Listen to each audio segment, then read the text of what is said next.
Hey, world travelers, welcome to another edition of Anarchast, your home for anarchy on the internet and around the world on satellite radio. We have a guest coming in from San Miguel de Allende in Mexico, Kallen Diggs. He's the author of Reaching the Finish Line. He's sort of a career counselor. He helps people. He's helped over 2,000 people sort of improve their business life, their work life, whether it be through getting better jobs or through even starting up their own companies. And he's quite well known. He's been all kinds of radio all over the place, and been quite successful with the book as well. So we're going to talk about that because I know there's a lot of broke anarchists out there, and we got to snap you out of it. And we're also going to talk about how he just moved in the last 6 weeks from Austin, Texas, down to Mexico. And we're going to ask him about why he did that and how he's been enjoying the move so far. But before we get into all of that, we got to check your street cred. How did you become an anarchist? Yeah, I get that question a lot, and I'm not usually a huge fan of labels, but I guess if I had to fix myself to a label, it would be like a libertarian or a voluntarist, but I guess it's all the same thing anyway. But since 2007, I learned about Ron Paul, and initially when I started off, I was very young. I would say about 17, 18 years old when I started getting interested into politics, and I guess I kind of started off as a Democrat, as a liberal, and I didn't know any better. Most minorities don't know any better anyway, but because that's how the system is. But after a while, I got fed up, because I know, usually when you vote for one party, you don't get everything you want. You only get half of the things you want. And it kind of just becomes a cycle that goes on. And I got tired of that. I kind of wanted some more solutions. So I ran into Ron Paul, and I really resonated with his message. Initially, I kind of stepped away from it because he was named as a Republican, and all the indoctrination I had when I grew up, Republicans were bad and all that. But long story short, really it wasn't about Republican when it came to Ron Paul. Ron Paul was about a message of liberty and freedom, and that's something I really resonated with. Yeah, absolutely. Yeah, glad to have you on our side. And so before we get into the book, which we're going to talk a lot about and about what you do, I want to ask you about your trip down to Mexico. For people who don't know, there's a lot of people who have been moving down to Mexico recently, a lot of anarchists, anarcho-capitalists, voluntarists, libertarians, all the same thing, really. And just different ones have different baggage and different things, but they're all basically the same thing. And I was just yesterday at a meetup group here in Acapulco, so a lot of people who came to Anarchapulco last year. There's dozens who just stayed, and so I went out with about a dozen or more of them yesterday, and that was nice. And you're in San Miguel, and we have a lot of TDV readers in San Miguel as well. And so tell us a little bit about why, first of all, you left Texas, and why and how your trip's been going so far. Yeah. So the reason why I left is because I always like to I like to always change my environment, and I lived abroad in the past, lived in Ecuador, and that was quite an interesting experience. But I do find Mexico is a better is a better country transitioning for most expats, because usually Ecuador was like a huge kind of culture shock, as opposed to Mexico. It's much more comfortable, much more kind of easy to transition to. Mexico has been very great so far. I wasn't kidnapped, I wasn't shot, I wasn't robbed, none of that stuff. Crossing the border was actually very easy. For those of you who don't know, I took the bus to Mexico, so I didn't fly. I kind of wanted the ultimate adventure. So I took the bus to Mexico, and I left from Austin to Laredo. And then from Laredo, I went to San Miguel de Allende. So basically, I had to switch to another bus when I got to the bus station in Nuevo Laredo. And then I switched there, and I got to San Miguel. But as far as getting the 6-month tourist visa and all that, it was very straightforward. Officers were very nice. They checked my stuff. They said, "Hey, welcome to Mexico." They didn't dump my stuff on the floor. I didn't get frisked. They didn't stick their hands in my pants. Basically, what happened was, once I went through the customs, they just took a quick peek in the bag and said, "Welcome to Mexico." It was very straightforward. Yeah, and a lot of times they don't even check. When you come through on a bus, they do check. But if you're just driving in or even walking in across a lot of those borders, there's actually usually not even anyone even there. So it's a lot better as far as ease of travel getting into Mexico. So that's interesting. You took the bus down. I've known a lot of people have taken the bus. Did you take the VIP buses or? So I took, what was it called? I took Primera Plus from Nuevo Laredo to San Miguel. It was, it wasn't like ETN. And for those of you, a lot of expats do highly recommend that bus because I guess it's one of the best buses. I haven't read it, but I took one called Primera Plus, and it was okay. It was a nice bus. It was very comfortable. I would definitely say it's way better than Greyhound in the U.S. I can't stand those buses. I had to ride that bus to get to Laredo, but it was. Well, it's in a third world country, so that's why the buses aren't so good up in the U.S. Yeah, so Primera Plus was great. The bus driver was cool. The seats were very comfortable. They were clean. It was a very comfortable ride. A lot of people think that they think bad of Mexico, so they think that everything else is bad about Mexico. But the buses are some of the most cleanest that I've seen during my international travels. Yeah, and there's some called VIP buses for people who don't know. And so if you get the option, always take the VIP, and there's usually like leather reclining chairs and entertainment units, and some of them even have Wi-Fi. So for people looking to come down. So now you're in San Miguel. You've been there for a few weeks. How have you been enjoying it? Oh, it's been great. A lot of locals are to kind of explain, at least for Mexico, and Jeff, you're already familiar with it. A lot of locals here are very friendly. They're very welcoming. They're very amenable to Americans. I haven't had any problems yet. I've made a lot of good friends so far. People have been nothing but helpful. San Miguel is more of a mountainous city. Sorry about that. Our internet connection just dropped, and Kallen had to move to a different part of his house with a more Wi-Fi connection, but he's back again. So we were just talking, Kallen, about your experience in San Miguel. Yeah. So again, a lot of people kind of think that locals won't be as friendly to you or as amenable to you, or they kind of have the idea that, these gringos are coming to take over our city. But the Mexicans here has been very friendly, very amenable. I've actually had the opportunity to meet a lot of good friends, and met a lot of also fellow like-minded expats, which has been great. A lot of the same conveniences as in the U.S. For people who are vegan or vegetarian or like organic food, they have all that here. That's definitely a plus for someone who's used to those type of things. When it comes to mail services, a lot of Americans say, well, what about mail? Let's say I want to work in another country and kind of have a location independent business. Well, there's actually 3 mail services that cater to gringos, and I use one of them. I use one called Lavinia. They've run by two Texans. Back in the States, and it's been nothing but a great service. They take care of my mail needs, and if I want something, I buy something in the U.S., they go to the border, they pick it up, and they bring it back. So I've been making a transition to Mexico quite nicely, Jeff. That's great. And I should point out that a lot of people use something that we have at the Dollar Vigilante. And I think a lot of anarchists who are interested in possibly expatriating should definitely sign up for this service. It's called TDV Groups. It's actually being changed to the Vigilante Expat Network just right at the moment. But if you just go to tdvgroups.com, and you'll see all the groups around the world. And there's dozens, if not hundreds now, and definitely hundreds of people. And there's groups all over, including all throughout Mexico, including San Miguel. So it's a great resource. So if you're thinking about leaving the U.S. or wherever you're from, whichever fascio communist police state you're from, you might want to sign up for that because it's a great resource. So you don't have to just go into a place and not know anyone. You could probably find people on the ground who are already like-minded as well, who are already libertarians and entrepreneurs and things like that. So it's a great network. So just go to dollarvigilante.com and subscribe there. It's only $15 a month. And a lot of people I know say it's a great service and it's really helped them with their move. So let's get into what you do now with crossing the finish line. And you're obviously independent. Location independent. You can work from anywhere, which is what I've always told people is the best possible scenario if you can do that. And I've been doing that for about 20 years almost now, and it's great because you can just work from anywhere. And so let's talk about what you're doing. Let's talk about your book, and let's get into those sort of topics.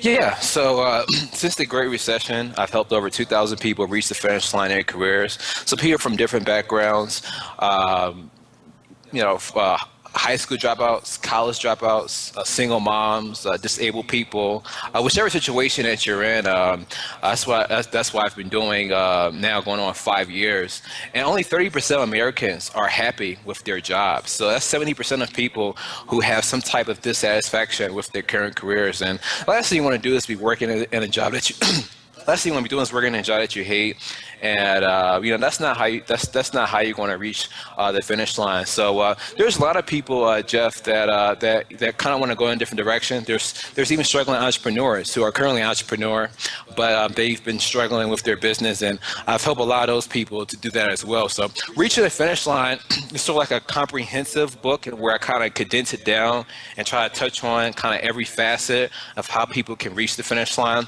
in their career, and it's been very successful. 2.5 weeks ago, it became an international bestseller. So the reason why I wrote the book, because I couldn't work with everybody. It was only one of me, and I was getting almost nearly the day. I thought that perhaps it'll be good to write a book. So that's why I wrote the book, and a lot of people have been giving great feedback. Yeah, that's great. And so yeah, like you pointed out, there's so many people not totally happy with what they're doing. And I was thinking about that just the other day as I was doing my usual 18-hour workday, 7 days a week, although I'm trying to cut it down to 6.5 days now. I try to golf on Sundays now, which actually I've been really enjoying. But I was just thinking about like, how do I do all this, or why do I do all this? And I was thinking it's because I love it. Like, I'm seriously just passionate about it. If you told me I was going to die in a week, I'd probably still keep working right up until the last minute because it's something that I just really enjoy. Now, of course, it's not always easy. As you know, having a business, there's always going to be really bad days. There's going to be really crappy times. But in general, I just am so passionate about what I'm doing that I couldn't think of doing anything else. There's really nothing else I want to do at this moment in time. And that's so important for entrepreneurs out there, is to, if you're going to start a business, or even if you're just going to work for someone, which is really just being your own small business, just one person, try to make it something that you're really passionate about, because it's the night and day difference. Like, for example, if you told me I've been quite successful in my life in many things. If you told me, hey, here's an opportunity, you can start a widget factory, and you're going to make like $3 million a year just doing it. It won't be too hard, but you have to go in there every day and just, do it. The widget factory would probably suck, because I wouldn't care. I just wouldn't have any interest in. I don't care about widgets. I don't even know what a widget is. So it makes it so much easier when you can find a career path or a business that you're just passionate about. That's just night and day difference, because it's the difference between staying up all night working on something because you want to do it rather than because you have to do it. It's just night and day, and the results are the same, because if you're not passionate, you're just not really trying very hard. And it's more of like it's more of work than something that you're passionate about. Whereas if you're working on something that you love, and it sounds like you're doing something you love, it just doesn't even seem like work. Yeah, it definitely. And I have the pleasure and opportunity to be able to help people to reach the finish line in careers. Everyone kind of has a different direction. Some people, they don't want to work for anybody anymore. They want to kind of have their own entrepreneur venture, and I help you with that. And then you have people who are currently struggling with their business, and they kind of need to kind of reform or transform their business in order to grow their business and get more national recognition.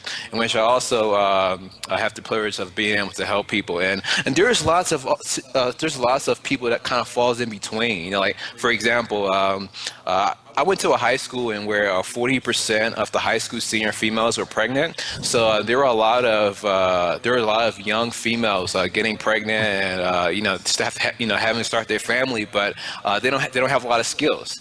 Most high schools, especially, well, I can't speak for all high schools, but most public high schools, especially, you don't learn much. Usually if you go to if you go to one of the big urban public high schools, you won't learn much. You won't be better off, once you go to college. And that's why, in some cases, most students, when they go to colleges, they have to take remedial courses because they learn that in high school. Yeah, and most college courses are a waste of time too. There's of course some things that might make some sense. If you want to be a doctor in like the Western world where you need like the piece of paper, you're going to have to go to college.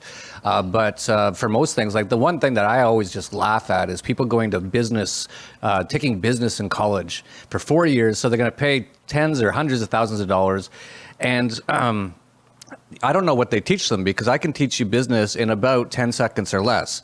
Find a product or service that is not being provided or is being provided and provided for cheaper or better quality. That's it. Done. That's basically all you need to know about business. Of course, there's details, but that's basically it. So I've been very anti-school pretty much.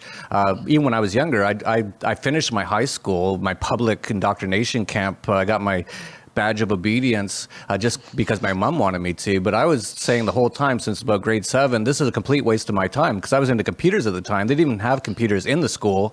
So I'd have to sit there for 8 hours, memorize propaganda about, I'm from Canada, so which prime minister saved us from this, or who did this for that. And it's mostly all lies. And it was a complete waste of time. So I've actually told many people over the last few years, like even mothers of children who have children, and they say, are you sure they should just drop out of school? And I'm like, yeah, I'm pretty sure it's a waste of time. Yeah, it's interesting, Jeff. There are some school models that can be helpful, like Waldorf or a lot of experiential learning models, and where kids have the opportunity to be able to learn, whether it's visually, auditorily, or kinesthetically. I think those are the best ways for children to learn, because everyone learns differently, and I think that model should also be applied to college, because you can't stick a person in college, throw a bunch of books in front of their face, and then expect them to be able to regurgitate information on a test and to be able to use that in real world experience. It doesn't work like that. Everyone learns differently. Like I said, we have visually, auditorily, kinesthetically. Some people are left brains, some people are right brains. So the whole traditional school model as a one size fits all is absolutely horrible. But for the people who do want to go to college, and I would recommend that go to college for a specialized field rather than a non-specialized field. Last thing you want to do is go to college for art history degree that's going to cost you about $60,000, $70,000 a year, then graduate working at Walmart. I mean, you don't want to do that. But unfortunately, most people are kind of stuck in that trap. But if you want to go to college, consider a specialized career. Like if you want to be a doctor, well, you don't have a choice anyway. No one's going to allow you to work for them if you don't have your doctor's degree. So those specialized careers, there's still some demand. But those non-specialized careers, I would definitely challenge the person to take a second look. Yeah, definitely. When I say don't go to school, I'm not saying don't learn. That's totally not what I'm saying. I'm learning every single day. When I'm not totally working, I spend my time reading. I'll give you an example of something I just did the other night. So I was working all day, and it was getting around mid-evening, and I was kind of tired, and I could tell I was fading, and it wasn't going to be very productive. So I said, I'm going to take off like an hour or two. So I went upstairs, I turned on Netflix, I went straight to documentaries, and I looked for something that I thought I could learn something about. So I just watched Steve Jobs documentary or something, and it was really, it taught me a lot about how he built his business and what sort of personality traits work and things like that. So even when I'm in my downtime, I'm still trying to learn, and that's what it's all about. And what's happened, I think, with this school and college sort of model is that it's so boring, and you're sitting in these classes in these wooden chairs half the time and just listening to some idiot usually drone on about something, and you just got to memorize what he says. And what that does is it takes away a lot of people's interest in learning, because they think that's how you're supposed to learn, and it's super boring and it sucks, so they don't want to learn anymore, when that's not the truth. Now, of course, we have the internet. All information is on the internet. It's in your pocket right now. This is an amazing time in human history. You can learn anything. There's all kinds of great things if you do, like you pointed out, Kallen, like many people learn differently. Some people, for whatever reason, need some sort of school environment. There's things like Ron Paul homeschool. Tom Woods has his own Liberty homeschooling sort of project. There's all kinds of all kinds of resources, including Khan Academy for math, if you're interested in math, that you can just learn on your own for free. Yeah, absolutely. And I will also advise too, if you want to go to college for a non-specialized career, make sure you're not paying for it. There's a lot of tuition-free programs in the U.S. if people want to go to college for free. Some of them are very competitive. Others are based on things like ethnicity or gender or sexual orientation or a lot of other different types of things. Like if you have a special interest in a field, or if you have some type of volunteer experience that's related, you can use that as the entry point to get to be a part of some of these tuition-free programs. But yeah, I would recommend that. If you want to go to college, that's fine. But if it's not specialized, like art history or music, make sure you're not paying for it, because you're just going to end up, you're just going to become a student loan debt victim, and that's the last thing you want to be. And sadly, Jeff, a lot of millennials are going to die with their student loan debt because it's completely unaffordable. Yeah, I was just thinking when you're pointing out that you might have some ability to get more free education if you're different ethnicity or different race or different sexual preference or stuff. And yeah, you can just look at, who was it, that one politician in the U.S., she says she was Native American to get her college. And then there's the leader of one of those, what is it, who was that woman who's white but said she was black and like permed her hair? Yeah, I don't know her name, but she's the former NAACP president. Yeah, so you just kind of, if you want to get some of those scholarships, just perm your hair up a little bit. Too funny. Yeah, so let's talk a little bit more about the book and what you tell people in it. So give us just some more examples of things that you tell people in the book and what you've done to help people. Just give us a few examples maybe of the kinds of things. For sure. So, the U.S., there's not the, I guess the U.S. Has been decreasing when it comes to their quality of education. But when it comes to high school graduation rates, the U.S. has definitely improved as opposed to 20 to 30 years ago. So they definitely made some progress in that. So you don't see a lot of high school dropouts as you have done probably 20 or 30 years ago. But however, there are still a significant amount of high school dropout people, because again, like whether it's a young female who gets pregnant at a very early age, or let's say if it's a guy who get caught up in something, maybe whether it's crime or those type of things, they drop out of high school, or and it kind of go in a different direction with their lives. Well, a lot of people think that well, I'm screwed. The only thing I'm amount to is McDonald's at Walmart because I only have my high school diploma. That's simply not the case. If you look at areas that are booming, like Texas or North Dakota, those areas are booming when it comes to energy, especially oil. Like, so for example, I've helped one person now that works in North Dakota, and he has no high school diploma. His skill set is not vast, probably average as anyone else, and he gets paid $25 an hour. And that's unheard of, because most of the time, usually people without a high school diploma, they're stuck working at McDonald's or at Walmart making like minimum wage. But it's just those type of examples to show that there are opportunities out there for people to be able to reach the finish line in their careers. The same thing with college. Yeah, that's probably the more popular demographic that we have today. A lot of people, it takes them actually 6 years to get a bachelor's degree as opposed to 4 years, because with most college students, they either change the major, or sometimes they go to a school that has very overcrowded college classes, and sometimes they will only offer a certain course that's required for your college curriculum for 1 year. So if you miss it during the fall semester, you have to wait until the following fall semester just to take that other to take that college course to be able to graduate with your college degree. So it really is, it's kind of a flawed system.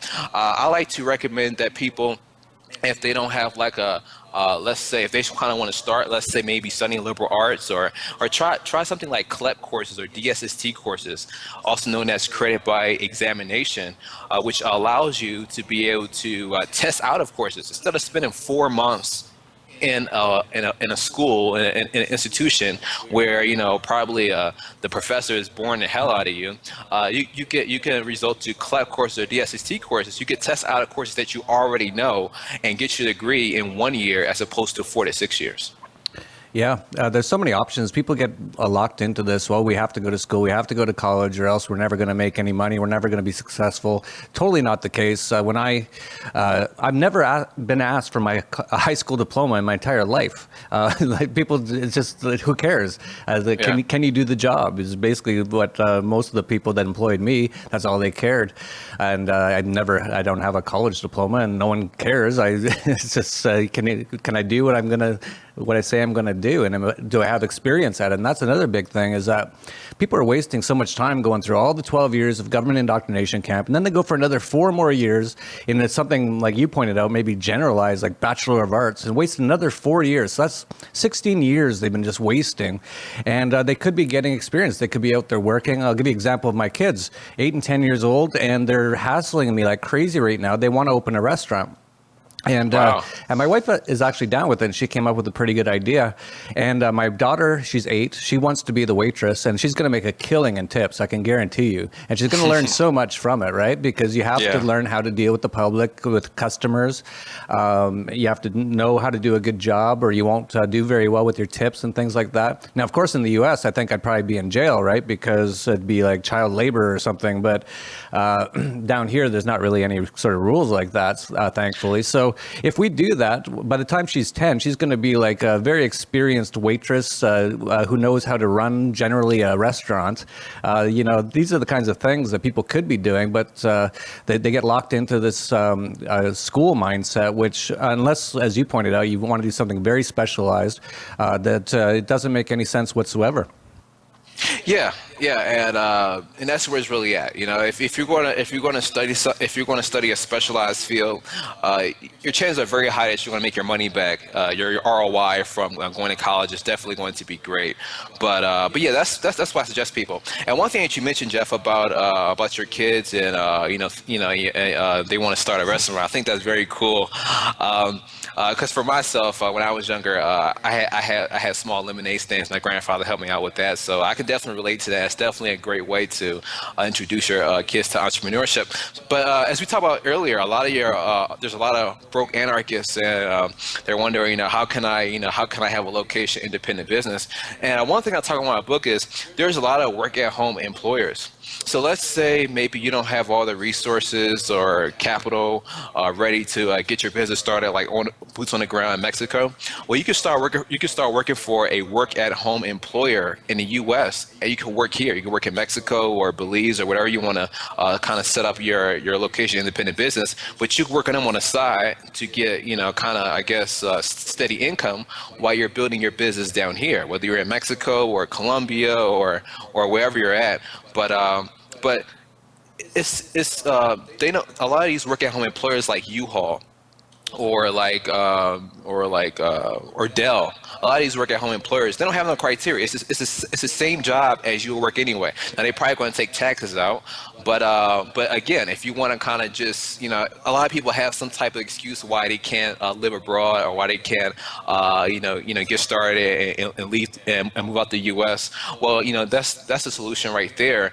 But at the same time, when it comes to business, you were talking about that, Jeff. There's a lot of opportunities down here. Usually what's been very successful with Americans is they see what's not offered in Mexico. They see it works in the U.S. and they duplicate that model in Mexico. And I've had the privilege to make friends with a lot of expats here, and they've been having a very successful business here in San Miguel. Yeah, there's tons of opportunity outside of the U.S. And you pointed out you had a lemonade stand when you were a kid. Now that's basically illegal all throughout the U.S. For a kid to have a lemonade stand. John Stossel did a thing. It costs like $40,000 to start up a lemonade stand once you get all the permissions and permits and health inspections. And they literally the cops in the U.S. go around and shut down like 8-year-olds lemonade stands for not having a permit. So these are the kinds of things that don't happen outside of the U.S. hardly anywhere else, except for maybe Canada. And that's about it. Australia, I guess. Those are the sort of the 3 really highly regulated sort of places that I can think of. Most other places in the world, you just, if you want to start up a bar, you just rent a place and buy some tequila and beer. And there you go, you own a bar. It's just not that easy in the U.S. anymore. Yeah, I mean, there are some exceptions. So, for example, Nevada, Delaware, Wyoming, Texas, those are definitely good states for business, and you're less likely to see feds raiding lemonade stands there.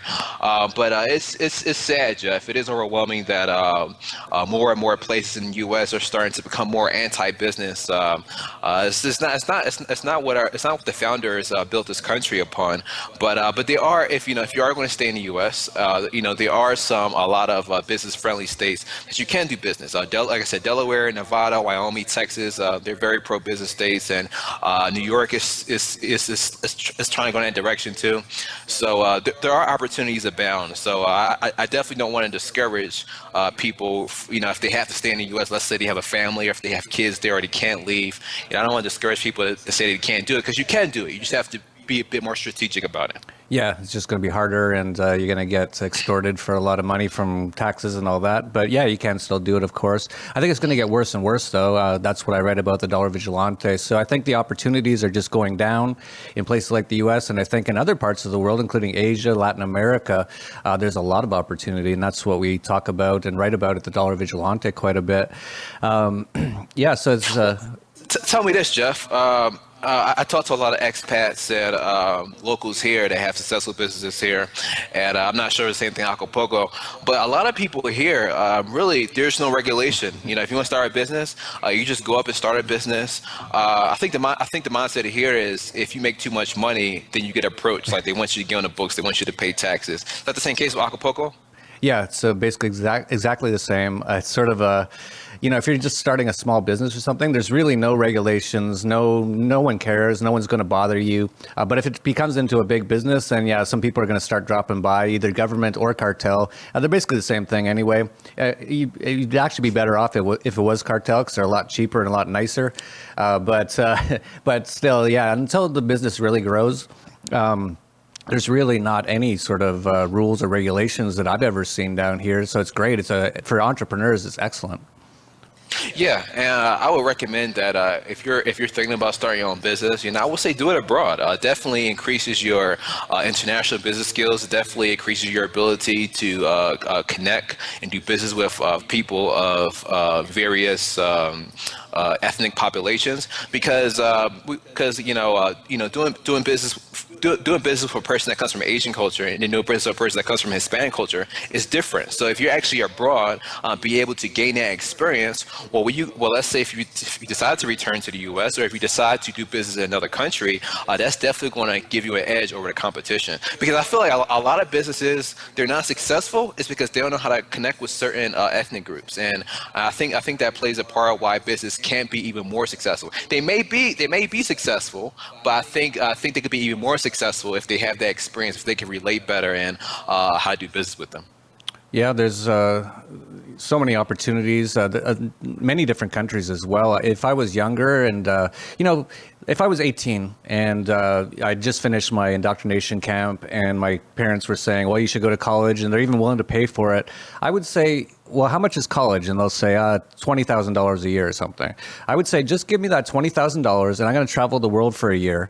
And that would be the best education that I could recommend to anybody. And if you're business minded, you'll see nothing but opportunities around there. Even here in Mexico, Mexico's quite advanced now. The economy is really booming, especially up there where you are, near Querétaro. I see like every week some auto manufacturers moving there or something. So it's doing quite well, but they're still not super advanced. Like, the one thing I can say really good about the U.S. is there's a ton of entrepreneurs there. And so that's also why it's not a great place to start a company, because there's a ton of competition. Someone's always finding an angle to find a better way to provide a service for cheaper or better quality. So you're just always hustling just to stay ahead of them. But down here, they're just, they don't really have that mindset as much. So someone might have a big business, like a hotel, and they might not even have a website.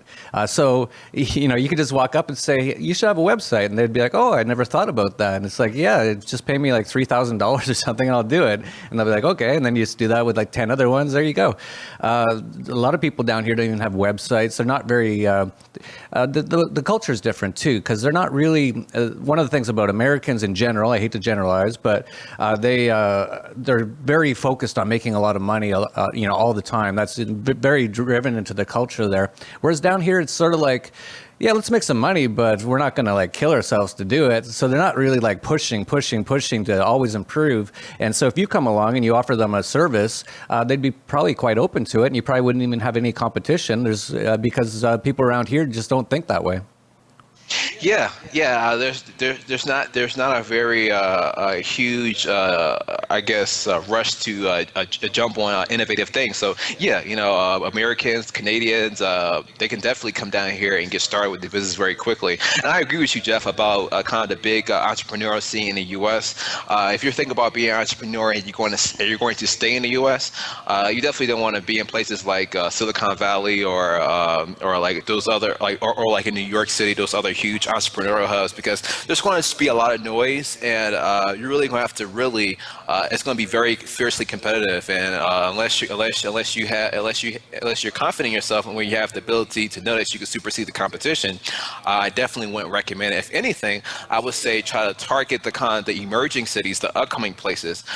There's one place in Columbus, Ohio, has a very similar type of economy and style like Austin. Austin is the fastest growing city in the U.S., and Columbus is sort of like I guess the Austin of the Midwest, and they have a very small but emerging entrepreneur scene. So for people, like I said, who have to stay in the U.S. if they have families or their wife or whatever their situation is, look at the smaller places and kind of avoid the bigger Silicon Valley, New York places, because yeah, you're going to get flushed out. But I think that's where it really promotes it. If you want to be successful much more quickly, maybe going abroad could definitely be a great option, because you think about it, when you start a business.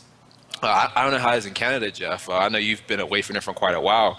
But in the U.S., if you want to start a business, it's going to depend on what business you're in. It's going to take at least about 3 to 9 months. If you're in a very specialized field, where you have to go through more permits, more licenses, things like that. So it could be up to 9 months. But usually, if it's more one of common businesses, it could be 3 months. But that's still 3 months. Like here in Mexico, you can get started like right away. You could be a business within like a week. Because again. The locals here, they're very amenable. They're very welcoming to the business. They're not going to hate you for being American, saying, oh, well, you just want to take over our city. Like, they don't have that mindset. I'm quite sure there are countries that do have that mindset, but Mexico is definitely not one of them. Yeah, and the other advantage too, and I've seen this because I've traveled the world for about 20 years now. I've been to about 100 countries. Is if you go to a place like Cambodia or trying to think of some other sort of obscure places, Paraguay in South America, Cambodia in Asia, even some of the Eastern European places. If you come in there and you're just an American or whatever, and you're an entrepreneur, you can very quickly meet all of the sort of the big people in the area because they're very interested in you.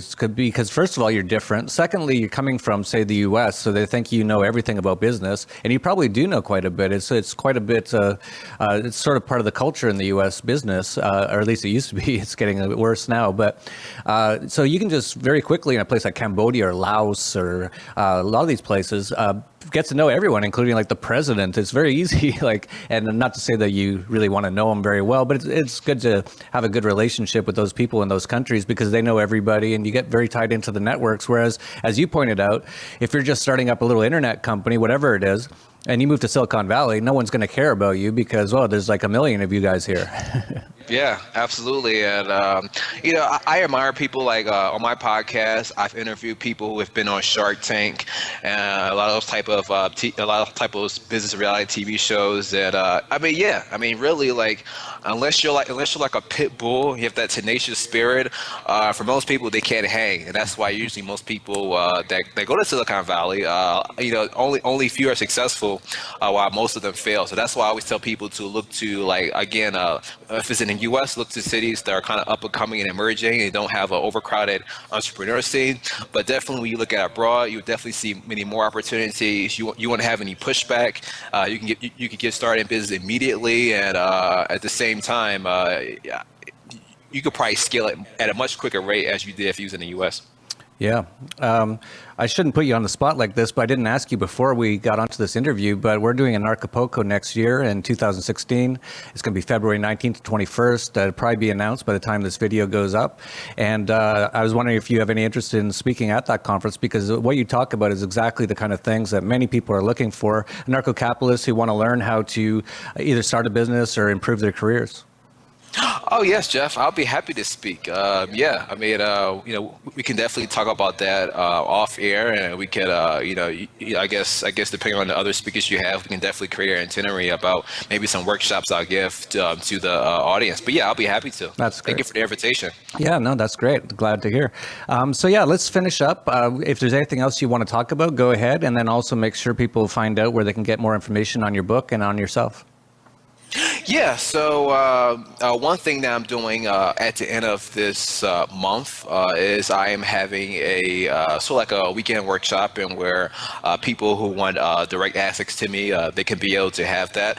I offer that to my email subscribers, but I'll also extend that courtesy to the Dollar Vigilante listeners. So, for example, if people are, if they are employed and want to make the transition to be an entrepreneur, they can definitely buy the book and read Reaching the Finish Line. But if they want to really get on an accelerated track, they could work with me personally. They could come down here, San Miguel de Allende. They could spend a whole weekend. Within that weekend, they'll get 24 hours of access to me, 16 hours of education. I'll work with them directly. It's in 8 hours, and I could show them, some amazing things in the city, and they can get access to that when they hop on the newsletter at reachingthefinishline.com. There will be a pop-up box that comes up, and you can be able to sign for that. But once I put on my website, within about 10 days, it's probably going to be about 50% more than the price I'm offering to my email subscribers, as well as the Dollar Vigilante listeners, where you become a part of the newsletter. But yeah, you can pick up the book. The book is very helpful. If you have to stay in the U.S., you can find the book of great value. And you can also follow me on Facebook, on Twitter.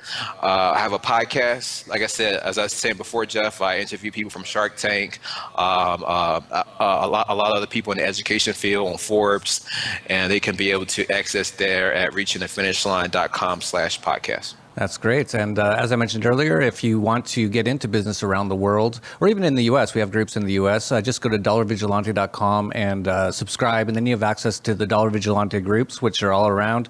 You can even talk to Kallen in the San Miguel group. And we have about 300 in the Acapulco group now. And it's excellent information. If you're thinking at all about even expatriating, this is probably the best resource you can get for it, because you get access to people around the world doing these things. I've already seen major business deals being done on those groups.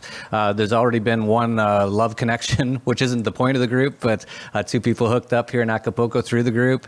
They're both very happy, for what I can tell. So yeah, it's a great community. And I definitely, I've been a fan of the groups, Jeff. I definitely love it. And like I said, I would definitely challenge you. We spoke about gap years earlier, Jeff, and you was talking about, if you could, you would just give your kids $20,000 to sit around the country, sit around the world rather. I think that's a great idea, and that's why I usually suggest for people who are not sure if they want to go to college, like prior to going to their freshman year, or maybe if they finish their sophomore year and they're still not sure if they really want to finish the next 2 to 4 years, absolutely taking a gap year. Taking a gap year could be very powerful. If you're thinking about being a business owner, it can definitely develop your international business skills. So yeah, I absolutely advocate a gap year. Yeah, definitely.